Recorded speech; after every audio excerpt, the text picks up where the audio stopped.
सदाशिवसमारम्भां शङ्कराचार्यमध्यमाम् अस्मदाचार्यपर्यन्तां वन्दे गुरुपरम्पराम्। हरिः ओं श्रीगुरुभ्यो नमः।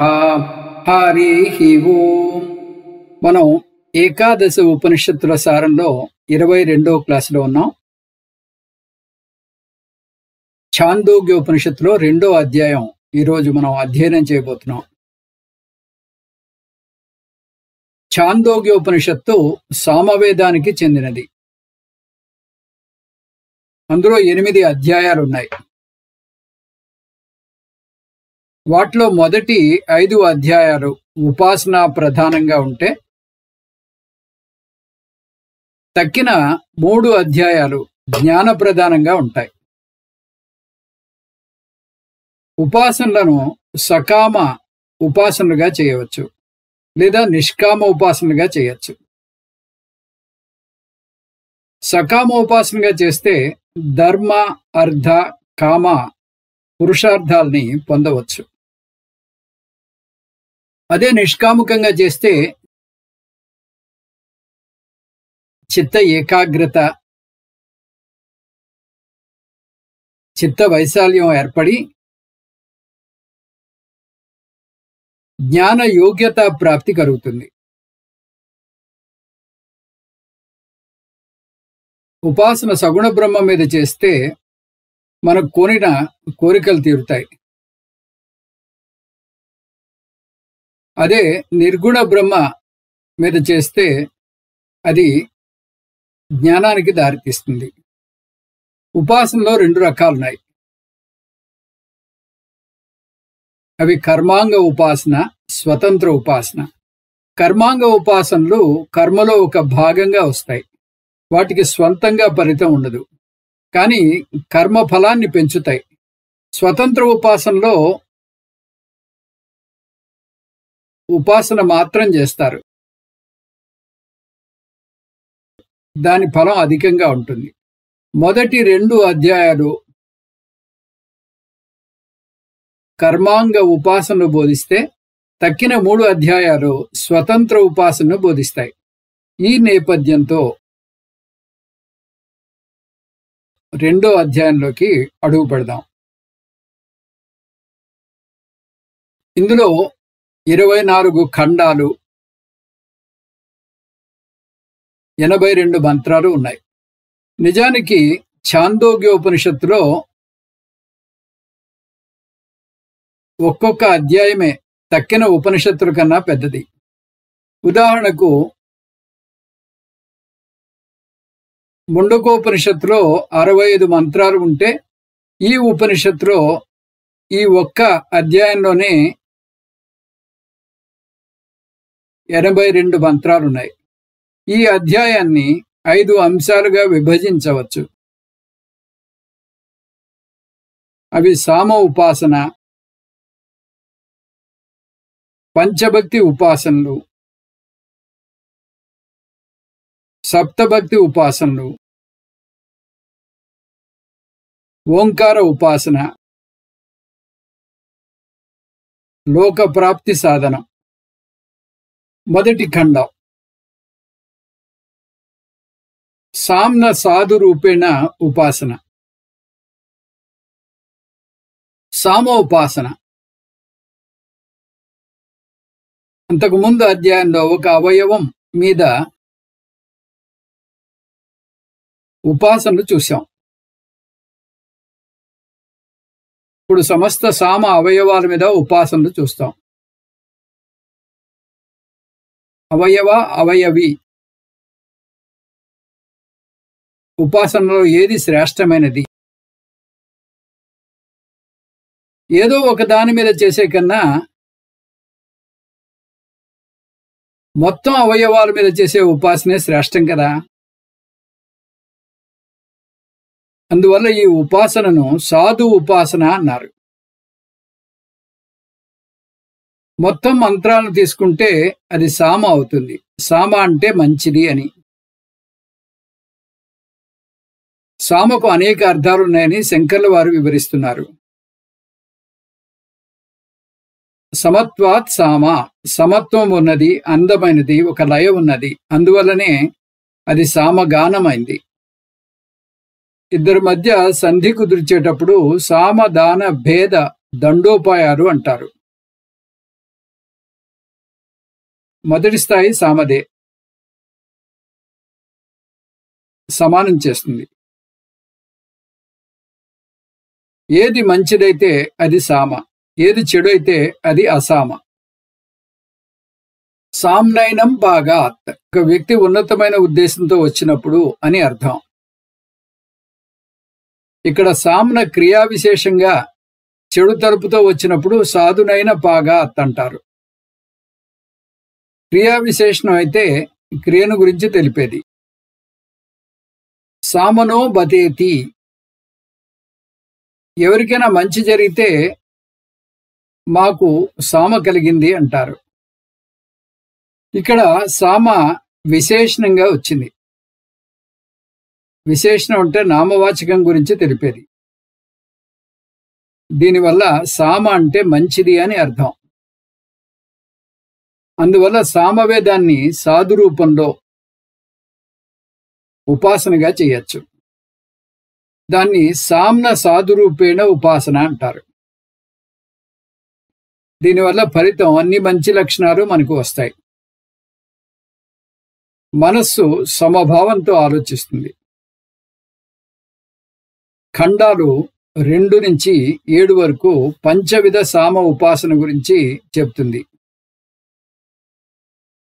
సామవేదంలో ఒక్కొక్క అవయవాన్ని భక్తి అంటారు. 5 అవయవాల మీద ఉపాసనను పంచవిధ సామ ఉపాసన అంటారు. 7 అవయవాల మీద ఉపాసనను సప్తవిధ సామ ఉపాసన అంటారు. తైత్రీయోపనిషత్తులో 4 ఆలంబనలు తీసుకుంటారు. అవి పూర్వరూపం, ఉత్తర రూపం, సంధి, సంధానం. వీటి మీద అధిలోకం, అధిజ్యోతిషం, అధివిద్య, అధిప్రజ, అధ్యాత్మం అనే 5 ఉపాసనలు చేస్తాం. ఇక్కడ కూడా అదే పద్ధతి. ఇక్కడ తీసుకున్న ఆలంబనలు 5. అవి వరుసగా హీంకారము, ప్రస్తావము, ఉద్గీతము, ప్రతిహారము, నిధనము. ఆలంబనలు మారవు. వాటి మీదే ఒకదాని తర్వాత మరొక దేవతల సమూహాలను ఆవాహనం చేస్తూ ఉంటాం. అలా వరుసగా 6 ఉపాసనలు వస్తాయి. అందులో మొదటిది అధిలోక ఉపాసన, లోకాల మీద ఉపాసన. ఇది ఆరోహణ క్రమంలో, అవరోహణ క్రమంలో కూడా చేయాలి. ద్యౌ అంటే స్వర్గలోకం, పృథివీ, అగ్ని, అంతరిక్షం, ఆదిత్యుడు స్వర్గలోకం. ఈ 5 మీద ఇదే వరుసలో ఉపాసన చేస్తే అది ఆరోహణ క్రమం. చివరి నుంచి వస్తే అవరోహణ క్రమం. ఫలం విద్వాన్ భవతి. ఈ ఉపాసన చేస్తే ఆయా లోకాల్లో సుఖాలను అనుభవిస్తారు. అధివృష్టి ఉపాసన, వర్షం కురిసే ముందు నుంచి ముగిసే స్థాయి వరకు వస్తుంది. వర్షం కురిసే ముందు వీచే గాలి, మేఘాలు, వర్షం కురవటం, ఉరుములతో కూడిన మెరుపులు, వర్షం ఆగిపోవడం, ఈ దశలను వరుసగా ఈ 5 ఆలంబనల మీద ఉపాసన చేయాలి. ఫలం అప్సుమాన్ భవతి. ఈ సాధకుడు ఎక్కడ ఉంటే అక్కడ అతని కోసమన్నా సమృద్ధిగా వర్షం కురుస్తుంది. 3వ ఉపాసన అధ్యాప్ ఉపాసన, అనేక రకాల నీటి మీద ఉపాసన. వర్షపు నీరు ఉన్న మేఘాలు, కురుస్తున్న వర్షం, కురిశాక తూర్పు వైపు ప్రవహించే నదులు, పడమర వైపు ప్రవహించే నదులు, సముద్రం, ఇలా. ఫలం జలగండం ఉండదు, నీరు కూడా సమృద్ధిగా ఉంటుంది. 4వ ఉపాసన ఋతు ఉపాసన. మామూలుగా 6 ఋతువులుంటాయి, కానీ ఒక్కొక్క చోట వాటిని 5 ఋతువులుగా పేర్కొంటారు. అవి వసంత ఋతువు, గ్రీష్మ ఋతువు, వర్ష ఋతువు, శరద్ ఋతువు, హేమంత ఋతువు. వదిలేసినది శిశిర ఋతువు. హేమంత శిశిర ఋతువులను కలిపి ఇంగ్లీష్లో వింటర్ అంటారు. ఫలం ఋతుమాన్ భవతి. ఈ సాధకునికి 6 ఋతువుల్లో దొరికే వస్తువులు సమృద్ధిగా ఉంటాయి. 5 పశు ఉపాసన. మచ్చిక చేసుకున్న జంతువులు అంటే మేక, గొర్రె, ఆవు, గుర్రము, మనిషిని శ్రేష్టమైన జంతువు అంటారు కదా, అందుకు మనిషిని కూడా చేర్చింది ఉపనిషత్తు. శాస్త్రం ఈ పట్టికలో కుక్కను చేర్చలేదు. కుక్క అంటే అంత మంచి అభిప్రాయం లేదు శాస్త్రానికి. భోజనం చేస్తుండగా కుక్క వస్తే తినకూడదని వస్తుంది శాస్త్రంలో. ఇప్పటి పద్ధతి వేరు. ఫలం పశుమాన్ భవతి. పశు సంపద సమృద్ధిగా ఉంటుంది. 6 ప్రాణ విషయ ఉపాసన. ప్రాణ ఉపాసన అంటే కేవలం పంచ ప్రాణాలే కాదు, అన్ని అంగాలను తీసుకోవాలి. ప్రాణ, వాక్, చక్షు, శ్రోత్ర, మనః అని వస్తుంది. ప్రాణ అంటే పంచ ప్రాణాలు, వాక్ పంచ కర్మేంద్రియాలు, చక్షు శ్రోత్రం పంచ జ్ఞానేంద్రియాలు, మనః అంటే 4 అంతఃకరణలు. 4 అన్నింటికీ ప్రాణశక్తే ఆధారం కాబట్టి ఈ ఉపాసనను ప్రాణ విషయ ఉపాసన అంటారు. ఫలం పరోవరీయం. ఇహలోకంలో అన్నింటిలోనూ శ్రేష్టంగా ఉంటాడు. పరలోకంలో అన్నింటికన్నా శ్రేష్టమైన లోకంలో ఉంటాడు. ఇదంతా ఈ అధ్యాయం చివర్లో ఒక పట్టికలో చూడవచ్చు. ఇక్కడితో ఒక పంచవిధ సామ ఉపాసన అయింది. దీని తర్వాత సప్తవిధ సామ ఉపాసన. మళ్ళీ కొన్ని పంచవిధ సామ ఉపాసనలు వస్తాయి. ఈ విధమైన ఉపాసనలు చెప్పటంలో ఉపనిషత్తు లక్ష్యం ఏమిటి? ఈ ఉపాసనల వల్ల చిత్తశుద్ధి, చిత్త నైశ్చల్యం, చిత్త వైశాల్యం ఎలాగూ వస్తాయి. అవి కాక ఇంకొక ఉద్దేశం కూడా ఉంది. వీటిని ఉపాసన చేసినా చేయకపోయినా ప్రకృతిలో ఉన్న అనేక శక్తుల గురించి ఇలా వివరంగా తెలుసుకోవడం వల్ల ప్రకృతి గురించిన అవగాహన బాగా పెరుగుతుంది. ఉదాహరణకు వానలో ఇన్ని దశలు ఉన్నాయని కానీ, నీటిలో ఇన్ని రకాలు ఉన్నాయని కానీ మనం మామూలుగా పట్టించుకోం. ఇంకొక కారణం, సాధకుడు సామవేదం నేర్చుకుంటాడు. అతని మనస్సు ఎప్పుడూ వాటి మీదే ఉంటుంది కాబట్టి ఆ అవయవాలనే తీసుకుంటుంది ఉపనిషత్తు. అతనికి వాటిని గుర్తుపెట్టుకోవడం తేలిక. అంతేకాదు, మరొక కారణం, అతనికి సామమంత్రాల మీద గౌరవం ఉంటుంది కాబట్టి అతనికి గౌరవం ఉన్న ఆ మంత్రాల మీద ఋతువులను కానీ, వర్షాన్ని కానీ,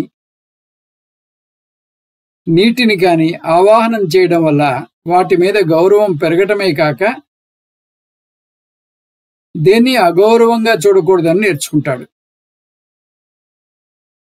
నిజానికి ఇవి విరాట్ ఉపాసన కిందకు వస్తాయి. విశ్వరూప దర్శనానికి ఇంకొక పద్ధతి. ఖండాలు 11 నుంచి 21. పంచవిధ సామ ఉపాసన ప్లస్ వ్రతం. 8 నుంచి 10 ఖండాలు వదిలేసి ఖండాలు 11 నుంచి 21కి వచ్చాం. ఎందుకంటే ఈ ఖండాల్లో మళ్ళీ పంచవిధ సామ ఉపాసనలు వస్తాయి. వీటికి 2 నుంచి 7 ఖండాల్లో చూసిన ఉపాసనకు మధ్య రెండు భేదాలు ఉన్నాయి. ఆ ఉపాసనలు పేర్లు లేవు, ఇప్పుడు పేర్లు ఉన్నాయి. ఒక్కొక్క ఉపాసనతో ఒక్కొక్క వ్రతం జత చేర్చబడింది. భృగువలిలో ఉపాసనలతో పాటు వ్రతాలు జత చేయబడినట్టుగా ఈ ఉపాసనలకు కూడా ఆలంబనలు లేదా భక్తులు, అవే హింకారము, ప్రస్తావము, ఉద్గీత, ప్రతిహారము, నిధనము. ఇక్కడ 11 ఉపాసనలను చూస్తాం. వీటికి దేనికదే ప్రత్యేకంగా ఫలం ఇవ్వడమే కాక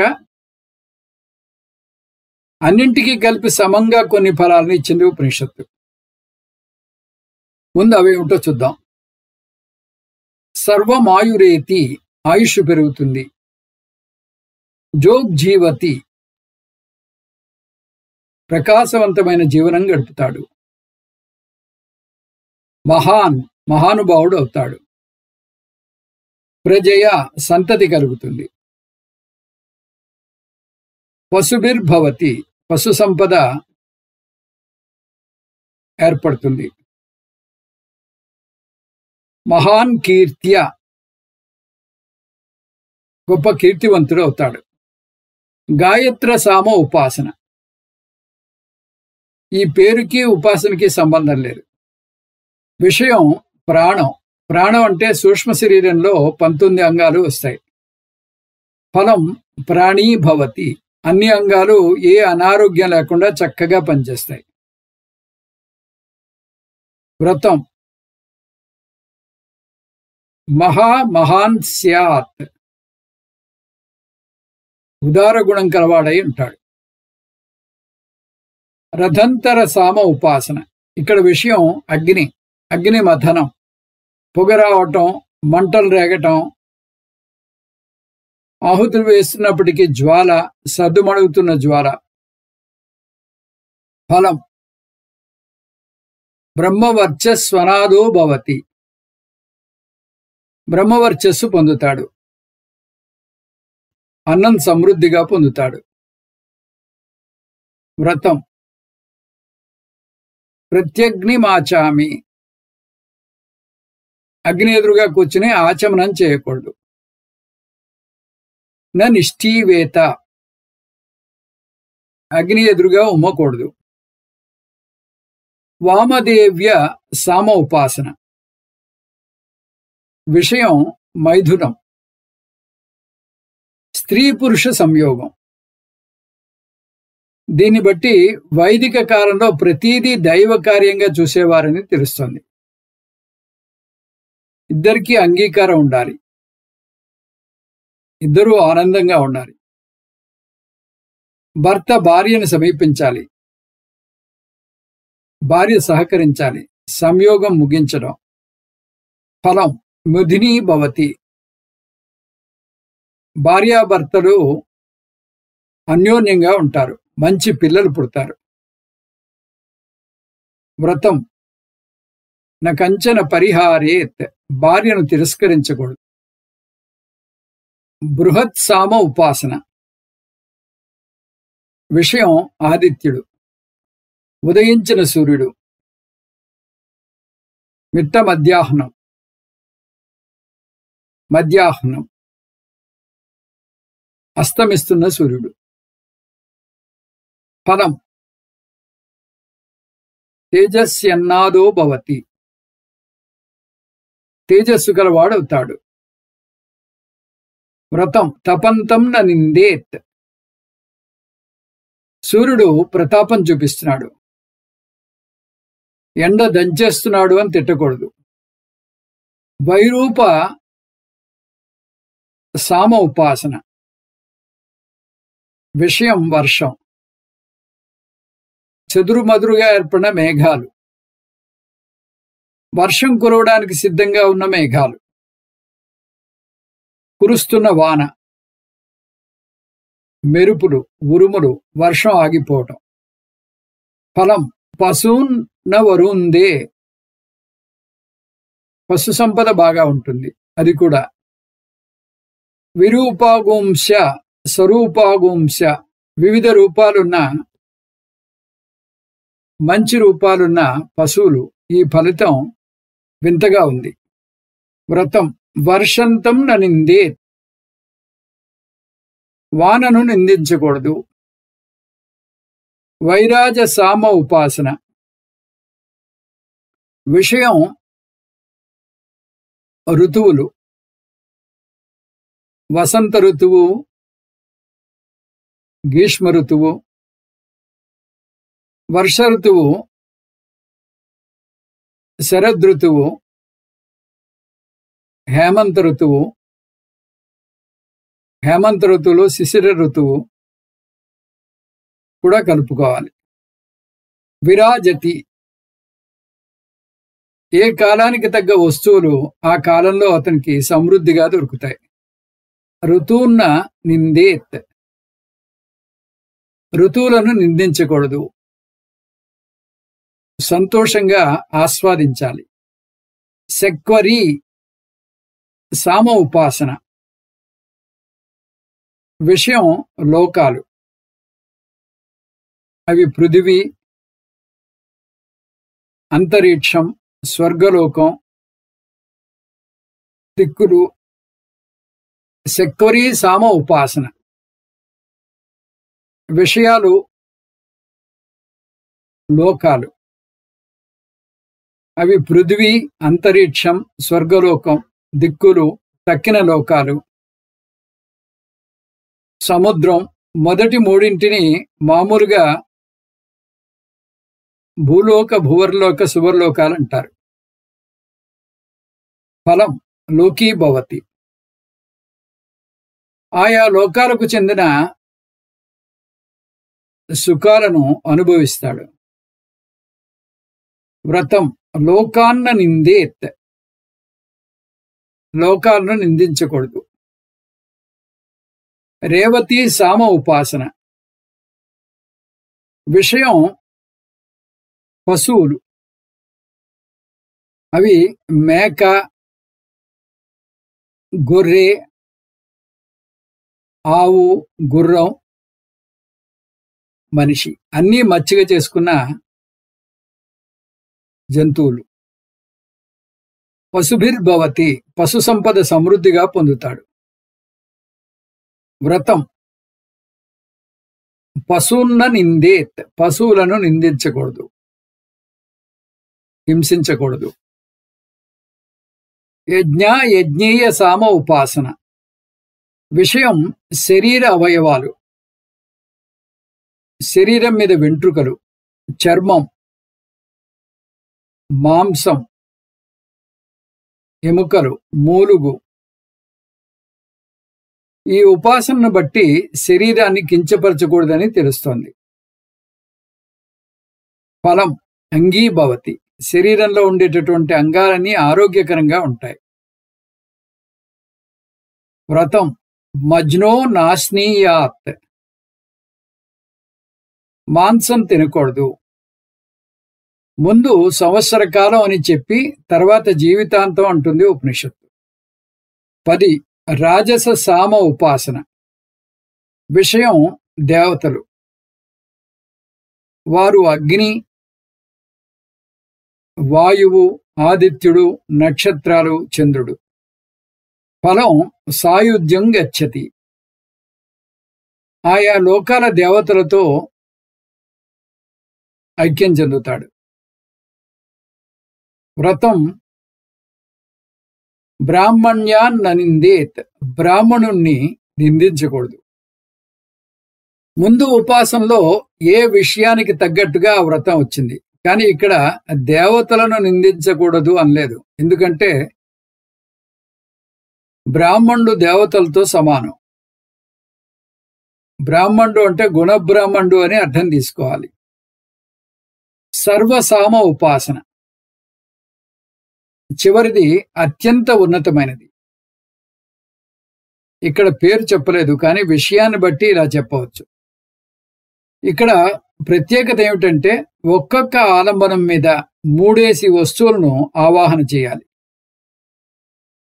హీంకారం మీద 3 వేదాలు, అవి సామవేదం, ఋగ్వేదం, యజుర్వేదం. ప్రస్తావం మీద 3 లోకాలు, భూలోకం, భువర్లోకం, సువర్లోకం. ఉద్గీత మీద 3 దేవతలు, అగ్ని, వాయువు, ఆదిత్యుడు. ప్రతిహారం మీద నక్షత్రాలు, పక్షుడు, సూర్యరశ్మి. నిధనం మీద సర్పాలు, గంధర్వులు, పితృదేవతలు. ఒక ముక్కలో చెప్పాలంటే అన్ని రకాల అంగాలను ఉపాసన చేయాలి. ఫలం సర్వాగుంహ భవతి, అన్నీ తానే అవుతాడు. ఇది అన్నింటికన్నా ఉన్నతమైన ఉపాసన కాబట్టి అన్ని వైపుల నుంచి గౌరవాన్ని పొందుతాడు. అంటే అతను హిరణ్యగర్భ అవుతాడు. వ్రతం సర్వమస్మి ఇది ఉపాసీత. ప్రతిదానిలోనూ తనను తాను ఊహించుకోవాలి. అహం బ్రహ్మాస్మి అనే భావన రావాలి. జ్ఞానం కాదు, భావన రావాలి. ఇక్కడితో 11 పంచవిధ సామ ఉపాసనలు, 11 వ్రతాలు పూర్తయ్యాయి. ఇంకా ఖండాలు 8 నుంచి 10 సప్తవిధ సామ ఉపాసనలు. 8 నుంచి 10 ఖండాల వరకు సప్తవిధ సామ ఉపాసన వస్తుంది. పంచభక్తులు మళ్ళీ ఒకసారి చూద్దాం. అవి హీంకారము, ప్రస్తావము, ఉద్గీతము,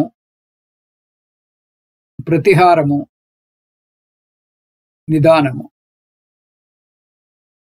ఈ 5 ఉండగా ఇంకొక 2 కలుస్తాయి. అవి సప్తవిధ ఉపాసనలో ఉంటాయి కాబట్టి అవి ఆది, ఉపద్రవము. కాకపోతే ఈ 2 చివర్లో కలవవు. ఆది ప్రస్తావము, ఉద్గీతల మధ్యలోను, ఉపద్రవము ప్రతిహారము, నిదానము మధ్యలోనూ కలుస్తాయి. ఇప్పుడు అన్నీ కలిసి వరుస క్రమంలో చూస్తే హ్రీంకారము, ప్రస్తావము, ఆది, ఉద్గీతము, ప్రతిహారము, ఉపద్రవము, నిధనము ఈ వరుసలో వస్తాయి. మొదటిది వాక్ విషయ సప్తవిధ సామ ఉపాసన. ఒక్క హింకారానికి తప్ప తక్కిన ఆలంబనలకు వాటి మొదటి అక్షరాలు వచ్చాయి. అవి వరుసగా ప్ర, ఆ, ఉత్, ప్రతి, ఉప, ని. హింకారానికి హం దేవతను ఆవాహన చేయాలి. ఫలం ఈ ఉపాసన చేసిన వారికి వాక్కు మంగళకరంగా ఉంటుంది. దాన్ని సూనృత వాక్కు అంటారు. వారికి ఏ పనైనా తేలిగ్గా అయిపోతూ ఉంటుంది.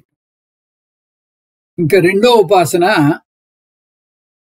ఆదిత్య విషయ సప్తవిధ సామ ఉపాసన. ఇందులో సూర్య భగవానుని స్తుతి, ఉపాసన వస్తుంది.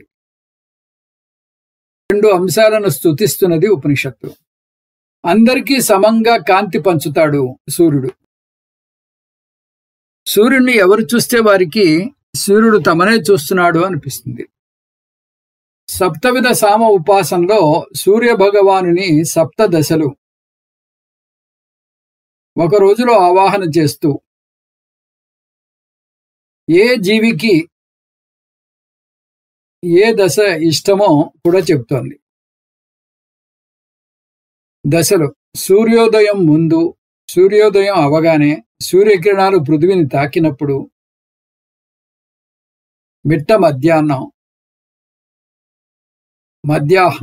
మిట్ట మధ్యాహ్నం, సాయంకాలం, అస్తమయం అవగానే. పంచవిధ సామ ఉపాసనలో కూడా సూర్యుని మీద 5 దశల్లో ఉపాసన చూస్తాం. ఇక్కడ కొత్తగా కలిసినది 3. సూర్యకిరణాలు పృథివిని తాకినప్పుడు, సాయంకాలం. ఈ 7 దశలను ఇష్టపడే జీవులు వరుసగా పశువు, మనిషి, పక్షులు, దేవతలు, గర్భస్థ శిశువు, జంతువులు, పితృదేవతలు.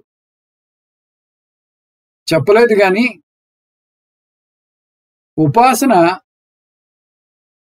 సూత్రం ప్రకారం సూర్య భగవాన్ని ప్రార్థించడం వల్ల సూర్య అనుగ్రహం సమృద్ధిగా ఉంటుంది. ఆత్మ సంహిత ఉపాసన. సంహితం అంటే సమానంగా కొలవటం. ఆత్మ అంటే తనకి తాను అని. ఆత్మ సంహితం అంటే 7 భక్తులు తమలో తాము సమానంగా విభజించుకున్నామని అర్థం. 7 భక్తుల పదాల సంఖ్యలో కూడితే 7 భక్తుల పదాల సంఖ్య కూడితే 22 వస్తాయి. వాటిని 3 అక్షరాల చొప్పున విభజించితే 1 మిగులుతుంది. ఆ 1 3 అక్షరాలున్న ఒక పదం కింద లెక్క. ఇలా వస్తుంది: హింకార ప్రస్తావ, ఆది ప్రతిహార, ఉద్గీత, ఉపద్రవ నిధనం. హింకార ప్రస్తావ, ఆది ప్రతిహార, ఉద్గీత, ఉపద్ర నిధనం వా. ఆదికి ప్రా కలిపాం. హింకార ప్రస్తావ, ఆది తిహార, ఉద్గీత, ఉపద్ర నిధనం వా. ఆదికి ప్రా కలిపాం. ఉపద్రవలోని వా చివరికి తెచ్చాం. వా కూడా ఒక భక్తి. అలాగే 8 భక్తుల మీద ఆత్మ సంహిత ఉపాసన. దీన్ని జక్షరత్వేన ఉపాసన అంటారు. జక్షరం అంటే 3 అక్షరాలు. ఫలం మృత్యుతరుణం లేదా అమృతత్వం. ఈ ఫలాన్ని పరంపరయాన్ని తీసుకోవాలి. జ్ఞాన యోగ్యతను పొంది తద్వారా జ్ఞానప్రాప్తిని పొంది తద్వారా అమృతత్వాన్ని సంపాదించుకోవడం. ఇక్కడ ఉపనిషత్తు ఒక ఆసక్తికరమైన తర్కం ఉపయోగిస్తోంది. సూర్య భగవాన్ని 21 సంఖ్యతో సూచిస్తారు. 12 నెలలు, 5 ఋతువులు, 3 లోకాలు, 20. సూర్య భగవానుడు వాటి పైన ఉన్నాడు కాబట్టి 21 సంఖ్య. ఆయన కాలతత్వానికి అంటే మృత్యుదేవతకు ప్రతీక. ఆత్మ సంహిత ఉపాసనలో అక్షరాల సంఖ్య 22. అంటే సూర్యుని కన్నా ఎక్కువ ఆత్మ కాబట్టి 22. అందువల్ల ఈ ఉపాసకుడు మృత్యువుని అధిగమిస్తాడు. ఇది వేదశాస్త్రం వాడి తర్కం. అందువల్ల దీన్ని అతి మృత్యు ఉపాసన అని కూడా అంటారు. పరమార్థానందజీ దీనికి ఇంకో తర్కం జోడించారు. ఇక్కడ అక్షరాలను సమం అంటారు. శాస్త్రంలో ఎప్పుడు బ్రహ్మను సమం అంటారు. అందువల్ల సమం ఉపాసన చేస్తే సమం బ్రహ్మను పొందుతాడు, అంటే అమృతత్వాన్ని పొందుతాడు అని అర్థం. ఇక్కడితో సప్తవిధ సామ ఉపాసన ముగిసింది. ఇంకా ఖండం 22 కొన్ని చెదురుమదురు భావాలు చూద్దాం. ఇంతవరకు చూసిన ఉపాసనలు కాక ఈ ఖండంలో కొన్ని చెదురుమదురు భావాలు చూస్తాం. మంత్రం 1లో గాన విశేష విజ్ఞానం. సామవేదంలో రకరకాల స్థాయి భేదాలున్నాయని ఉపనిషత్తు చెబుతోంది. సంగీతం గానం చేసేవారు రకరకాల హావభావాలు ప్రదర్శిస్తారు. కొంతమంది చేయి తిప్పితే కొంతమంది మొహం చిట్లిస్తారు. కొంతమందిలో ఉచ్చారణ శుద్ధిగా ఉంటుంది, కొంతమందిలో పదాలు విరచడంలో ప్రత్యేకత చూపుతారు. ఇక్కడ ఉపనిషత్తు రకరకాల గానాలను వాటిని ఇష్టపడే వారిని ఇస్తోంది. వినర్ధి సామ్న హృద ఎక్కువ, ఇష్టపడేవారు పశువులు. ఉద్గీత హెచ్చు స్థాయి అని అర్థం, ఇష్టపడేవారు అగ్నిదేవత. గానం పేరు వినర్ధ సామ్న, అర్థం హృద ఎక్కువ అని, ఇష్టపడేవారు పశువులు. ఉద్గీత గానం పేరు, అర్థం హెచ్చు స్థాయి అని, ఇష్టపడేవారు అగ్నిదేవతలు. అనిరుక్త గానం పేరు, అర్థం అస్పష్టం, ఇష్టపడేవారు ప్రజాపతి. నిరుక్త గానం పేరు, స్పష్టమైన ఉచ్చారణ, ఇష్టపడేవారు సోమ. మృదు శ్లక్షణం, మృదువుగా ఉన్నతంగా అని అర్థం, వాయుదేవత ఇష్టపడతాడు. శ్లక్షణం బలవత్, అందంగా బలంగా. ఇంద్రుడికి ఇది ఇష్టం. క్రౌంచం కీచు గొంతు, బృహస్పతికి ఇది ఇష్టం. అపధ్యానం పైలిన కంచుధ్వని లోగొంతు, వరుణుడు ఇష్టపడతాడు. వర్ణం త్వేవ వర్ణయే, పగిలిన కంచుధ్వని లోగొంతులో పాడకూడదు. రెండో మంత్రం లోకా సమస్తా సుఖినో భవంతు. ఇంకో చెదురుమదురు ఆలోచన. మనం ప్రార్థన చేసేటప్పుడు లోకా సమస్తా సుఖినో భవంతు అంటాం. ఎవరికి ఏ కోరికలు ఉంటే అవి తీరి సుఖంగా ఉండుగా కాని దాని అర్థం. ఇందులో ఆ కోరికలు ఏమిటో చెబుతోంది ఉపనిషత్తు. దేవతలకు అమృతం అంటే ఇష్టం, పితృదేవతలకు స్వద అంటే ఇష్టం, మనుషులకు ఆశలు, పశువులకు ఆహారం నీరు, యజమానికి స్వర్గలోకం, ఆత్మనః అంటే నాకు అన్నం. ఒక అమ్మాయి పెళ్లి కుదిరితే ఒక్కొక్కరు ఏ అంశం చూస్తారో తమాషగా ఒక శ్లోకంలో వస్తుంది. కన్యా రూపం వరయేత్. పెళ్లి కూతురు అందం చూస్తుందిట. మాతా విత్తం పితా శృతం. తల్లి ఐశ్వర్యం చూస్తే తండ్రి కీర్తిని చూస్తాడు. బాంధవాహ కులమిచ్చంతి. బంధువులు కుటుంబ వివరాలు చూస్తారు. మృష్టాన్నం ఇతరే జనాహ. తక్కిన వాళ్ళు విందు భోజనం చూస్తారు. అలా ఇక్కడ ఈ మంత్రంలో మనం అన్నం సమృద్ధిగా దొరకాలని కోరుకుంటాం. అక్షరాలకు అధిష్టాన దేవతలు. మంత్రాలు 3, 4, 5 అక్షరాలు 3గా విభజిస్తారు. ఒక్కొక్క దాన్ని ఒక్కొక్క దేవత రక్షిస్తూ ఉంటుంది. స్వరాహ అచ్చులు ఇంద్రుడు. స్పర్శాహ హల్లులు మృత్యుదేవత. ఊష్మాణ శేషాస ప్రజాపతి. పాట పాడే ముందు ఈ ముగ్గురు దేవతలను కొలిచి పాడతారు. గాయకుడిని ఎవరైనా మీరు అచ్చులు సరిగ్గా పలకలేదంటే ఇంద్రుడు అతనికి జవాబిస్తాడు. శేషాసాలు పరకలేదంటే ప్రజాపతి, హల్లులు సరిగ్గా పరకలేదంటే మృత్యుదేవత వాడు పని పడతారు. దీని వెనక ఉన్న ఉద్దేశం పాడే ముందు ప్రార్థన చేస్తే పొరపాట్లు దొరవని. ఈ అక్షరాలు ఎలా పలకాలో చెబుతోంది ఉపనిషత్తు. స్వరాహ ఘోషవంతో బలం బలవంతో వక్తవ్యాహ, బలంగా చెప్పాలి. ఊష్మాణః అగ్రస్థ అనిరస్థ వివృత, దేనికది స్పష్టంగా చెప్పాలి. స్పర్శాహ లేసనానభి నిహిత, మృదువుగా పలకాలి. సరిగా అన్నీ స్పష్టంగా పలకాలి. ఇంకా 23వ ఖండం ఓంకార ఉపాసన. ఇది చాలా ముఖ్యమైనటువంటి ఖండం.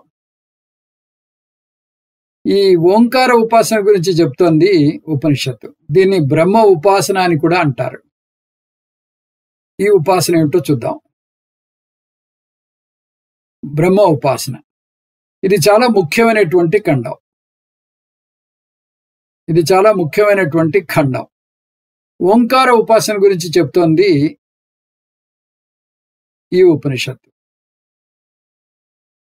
శంకర భగవత్పాదులు తన భాష్యంలో దీన్ని చాలా వివరంగా చర్చిస్తారు. ఇంతకు ముందు అధ్యాయంలో కూడా ఓంకారాన్ని ఉద్గీత రూపంలో చూశాం. ఓంకారానికి ఉద్గీతకు మధ్య ఉన్న తేడా ఏమిటి? ఉద్గీత అంటే ఓంకారం, కానీ ఓంకారం ఉద్గీత కాదు. సామవేదంలో తప్ప తక్కిన వేదాల్లో ఓంకారాన్ని ఓంకారం అని అంటారు. కానీ ఒక్క సామవేదంలోనే దీన్ని ఉద్గీత అంటారు. దాన్ని హెచ్చు స్థాయిలో సామగానం చేస్తారు కాబట్టి ఆ పేరు వచ్చింది. ఉద్గీత సామవేదంలో ఒక భాగం. ఇంతవరకు చూసిన పంచవిధ భక్తుల్లో సప్తవిధ భక్తుల్లో ఉద్గీత ఒక భక్తి అని చూశాం. అందుకని ఇది స్వతంత్రం కాదు. ఉద్గీత సామ అవయవం కాబట్టి ఇది స్వతంత్రంగా చేసే ఉపాసన కాదు. దీన్ని కర్మ అంగ ఉపాసన అంటారు. కర్మతో కలిపి చేయాలి. ఓంకారం ఉద్గీత కాదు, సామమంత్రంలో భాగం కాదు, కర్మలో భాగం కాదు. దీన్ని స్వతంత్ర ఉపాసనగా చేయొచ్చు. ఇది అంగ ఉపాసన కాదు, అంగీ ఉపాసన. అన్ని ఉపాసన కన్నా శ్రేష్టమైనది. ఓంకారం గురించి అన్ని ఉపనిషత్తుల్లోనూ వస్తుంది. ఏతదాలంబనం శ్రేష్టం, ఏతదాలంబనం పరం. బ్రహ్మవర్చస్వన్యాదో భవతి, ప్రణవో ధనుః, ఓమితి బ్రహ్మ, ఓమితీదగుం సర్వం, ఓమిత్యేతదక్షరం ఇదం సర్వం. ఇక్కడ ఓంకారం మీద ఏ దేవతను ఆవాహనం చేస్తున్నారు? మామూలు దేవత కాదు, పరబ్రహ్మ. అందువల్ల ఓంకారం బ్రహ్మకు ప్రతీక. పరబ్రహ్మ నిర్గుణం కాబట్టి నిర్గుణ పరబ్రహ్మ మీద ఉపాసన చేయలేం కాబట్టి సగుణ ఓంకారం మీద ఆవాహన చేస్తాం. అందుకని ఇది బ్రహ్మ ఉపాసనతో సమానం. ఈ ఉపాసనను ఓంకార ఉపాసనని, ప్రతీక ఉపాసనని, బ్రహ్మ ఉపాసనని అంటారు. ఫలం క్రమముక్తి. ఓంకార ఉపాసన వల్ల ఇక్కడే ఇప్పుడే జీవన్ముక్తి కలుగదు. సాధకుడు ఉపాసనా ఫలంగా బ్రహ్మలోకంకు వెళ్ళి అక్కడ బ్రహ్మ విచారణ చేసి ఆత్మజ్ఞానం పొంది ముక్తిని పొందుతాడు. దీన్ని క్రమముక్తి అంటారు. అందుకని దీన్ని క్రమముక్తి సాధన భూత ఓంకార ప్రతీక బ్రహ్మ ఉపాసన అంటారు. మంత్రం 1. ఇది ఉపోద్ఘాత మంత్రం. 3 ఆశ్రమాలకు 3 భిన్న ధర్మాలున్నాయి. సంఖ్య 1 ఆశ్రమం గృహస్థం. ధర్మం యజ్ఞం అధ్యయనం దానం. 2 వానప్రస్థం. ధర్మం తపస్సు. 3 బ్రహ్మచర్యం. ధర్మం గురుకులవాసం. యజ్ఞం ఒక దేవతను పూజిస్తూ ఆహుతులను అగ్నిలో సమర్పించడం. ఈ రోజుల్లో యజ్ఞాలు లేవు కాబట్టి నిత్య పూజలు. అధ్యయనం శాస్త్రం పఠించడం. ఇప్పుడు దీనికి బదులు పూజ చేయటం. దానం ధర్మం చేయడం. దానం వేరు, దక్షిణ వేరు. దక్షిణ అంటే యజ్ఞశాలలో యజ్ఞంలో ఒక భాగంగా ఇచ్చేది. దీన్ని అంతర్వేది అంటారు. దానం అంటే యజ్ఞశాల బయట ధర్మం చేసేది. దీన్ని బహిర్వేది అంటారు. ఈ 3 గృహస్థులు చేయాలి. తపస్సు. తపస్సుకు అనేక అర్థాలున్నాయి. కష్ట సహిష్ణుత్వం తపః. అనేక శారీరక మానసిక నిగ్రహాలను తపస్సు అంటారు. ఇంద్రియాలు కోరిన వాటిని ఇష్టపూర్వకంగా ఇవ్వకుండా ఉండగలిగే ఆత్మ సంయమనం. బలవంతంగా చేసేది కాదు, ఇష్టంగా చేసేది. ఉపవాసం, మౌనం కూడా తపస్సులోకే వస్తాయి. కర్మకు తపస్సుకు మధ్య తేడా ఏమిటంటే కర్మకు బాహ్య వస్తువులు కావాలి. తపస్సు అంతర్గతంగా మనస్సుతో చేసేది. అందుకే వానప్రస్థ ఆశ్రమానికి ఈ ధర్మం. తపశ్రద్ధే ఏ ఉపవసంతరణ్యే. గురుకుల వాసం. ఆచార్యుని దగ్గరే ఉంటూ అతనికి శుశ్రూష చేస్తూ విద్యను అభ్యసించాలి. ఇది బ్రహ్మచారి ధర్మం. ఉపనిషత్తు గృహస్థుని ప్రథమంగాను, వానప్రస్థానికి ద్వితీయంగాను, బ్రహ్మచర్యానికి తృతీయంగాను పేర్కొంది. శంకరాచార్య వారు ఇక్కడ విశ్లేషణిస్తున్నారు. ఇది అసలైన వరుస క్రమం కాదు. ఇక్కడ ప్రథమ అంటే మొదటిది అని కాకుండా 1 అని తీసుకోవాలి. బ్రహ్మచర్యం 2 రకాల బ్రహ్మచర్యం ఉంటుంది. ఉపకుర్వాణ బ్రహ్మచర్యం వేదాంత విద్య నేర్చుకోవడానికి తోడ్పడే బ్రహ్మచర్యం. గృహస్థాశ్రమంలోకి అడుగుపెట్టే ముందు దశ. నైష్టిక బ్రహ్మచర్యం జీవితాంతం బ్రహ్మచారిగానే ఉండిపోవడం. ఉదాహరణకు భీష్ముడు, హనుమంతుడు వస్తారు. భీష్ముడు, హనుమంతుడు ఈ కోవలోకి వస్తారు. దీని ఉద్దేశం ఇది: ఒక వ్యక్తి ఉపకుర్వాణ బ్రహ్మచారిగా చేరి వేదాంత విద్యను అభ్యసించి అది పూర్తయ్యాక సమావర్తనం కర్మ చేస్తాడు. అప్పుడు అతను 3 ఆశ్రమాల్లో అంటే గృహస్థు, వానప్రస్థం, సన్యాసి ఆశ్రమాల్లో ఏదైనా తీసుకోవచ్చు. ఇవి కాక 4వ మార్గం కూడా ఉంది. అది గురువుతో గురుకులంలోనే ఉండిపోవచ్చు. అలాంటప్పుడు నైష్టిక బ్రహ్మచర్య వ్రతం చేయాలి. మరణ పర్యంతం నిష్ఠగా ఉంటానని దీక్ష తీసుకోవడం. గురువుకు నిస్వార్థ సేవ చేయాలి. ఫలం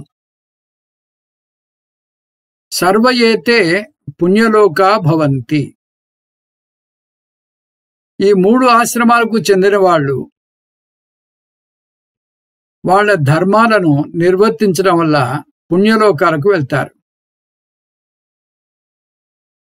బ్రహ్మ సగంస్తో అమృతత్వమేతి. శంకర్లు ఈ వాక్యాన్ని తరచూ వాడుతూ ఉంటారు. ఇది తక్కిన 3 ధర్మాల నుంచి భిన్నంగా ఉంటుంది. అవి పుణ్యలోకాలకు మాత్రమే తీసుకువెళ్తాయి. కానీ బ్రహ్మనిష్టలో ఉన్న జ్ఞాని అమృతత్వం పొందుతాడు. జ్ఞాని ఏ ఆశ్రమానికి చెందినవాడు? ఉపనిషత్తు దీనికి జవాబు చెప్పలేదు. అందుకని శంకర్ల వారు తన భాష్యంలో దీని మీద 2 వాదనలు చేస్తారు.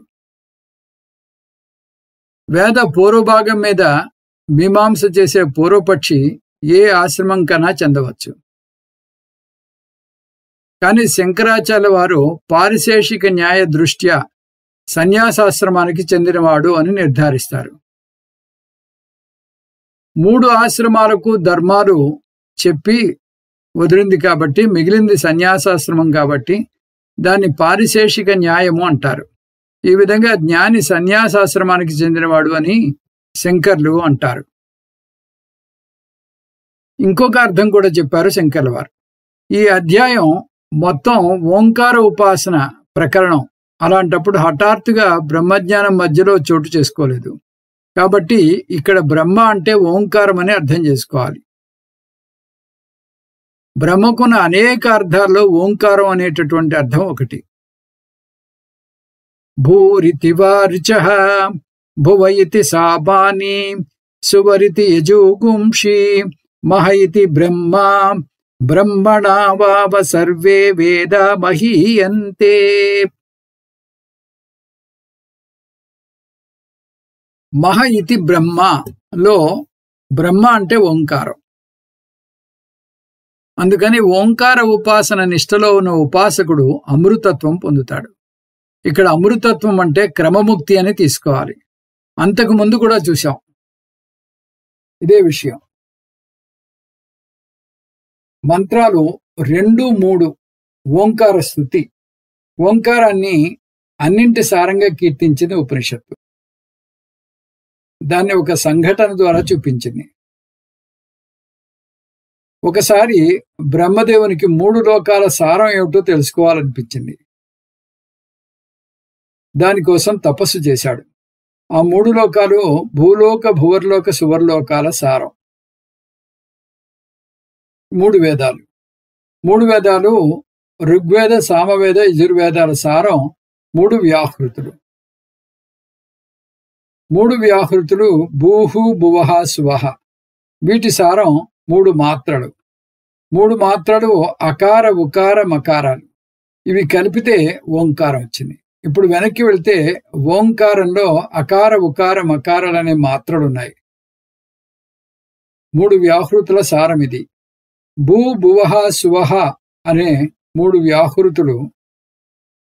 వీటి సారమే ఈ 3 అక్షరాలు. ఈ వ్యాహృతులు 3 వేదాల సారం. ఋగ్వేద సామవేద యజుర్వేదాలనే 3 వేదాల సారం. భూలోక భువర్లోక సువర్లోకాల సారం ఈ 3 వేదాలు. అందువల్ల ఓంకార ఓంకారం సారానికి సారానికి సారం. అలా ఓంకారం సారం కాబట్టి అన్ని లోకాలను అంతటా వ్యాపించి ఉంది ఈ ఓంకారం. ఓమితి బ్రహ్మ ఓమితీదగుం సర్వం. ఖండం 24లో కొన్ని సాధనలు చూద్దాం. మొదటి మంత్రం. కొన్ని కర్మలు చెప్పబడ్డాయి. ఆ కర్మలతో పాటు సామగానం చేయాలి. అందుకని ఆ కర్మల గురించి జ్ఞానం ఉంటే వాటి ఫలితం ఎక్కువగా ఉంటుందని గురువు చెప్తున్నాడు. మంత్రాలు 2 నుంచి 16. 3 కర్మలు. ప్రాతఃసవనం, మాధ్యందినం, తృతీయ సవనం. పొద్దున్న, మధ్యాహ్నం, సాయంత్రం చేసే కర్మలు. 6 అంశాలు. సమయం. అగ్ని, అధిష్టాన దేవత, ఆహుతి దేవతలు, ప్రార్థన, ఫలం. సమయం. ఉదయం గార్హపత్యాగ్ని, అధిష్టాన దేవత వసువు, ఆహుతి దేవత అగ్ని, ప్రార్థన పృథివీలోక ద్వారం, ఫలం భూలోక ప్రాప్తి. మధ్యాహ్నం దక్షిణాగ్ని, అధిష్టాన దేవత రుద్రుడు, ఆహుతి దేవత వాయువు, ప్రార్థన అంతరిక్షలోక ద్వారం, ఫలం భువర్లోక ప్రాప్తి. సమయం సాయంత్రం. అగ్ని ఆవహనీయ అగ్ని, అధిష్టాన దేవత ఆదిత్యుడు, ఆహుతి దేవత ఆదిత్యుడు. ప్రార్థన స్వర్గలోక ద్వారము, ఫలం సువర్లోక ప్రాప్తి. ప్రార్థన లోకద్వారం తెరిచి ఉంచమని ప్రార్థన. ఏవం వేద ఏవం వేద. ఇక్కడతో ఈ కర్మ, ఈ ఖండం, ఈ అధ్యాయం ముగిశాయని అర్థం. మళ్ళీ వచ్చే క్లాస్లో మనం మరో కొత్త అంశంతో మొదలు పెట్టుకుందాం. ఓం తత్సత్. సర్వం శ్రీకృష్ణ అర్పణమస్తు. ఓం పూర్ణమద పూర్ణమిదం పూర్ణాత్ పూర్ణముదచ్యతే పూర్ణస్య పూర్ణమాదాయ పూర్ణమేవావశిష్యతే. ఓం శాంతి శాంతి శాంతి. హరి ఓం. శ్రీ గురుభ్యో నమః. హరి ఓం.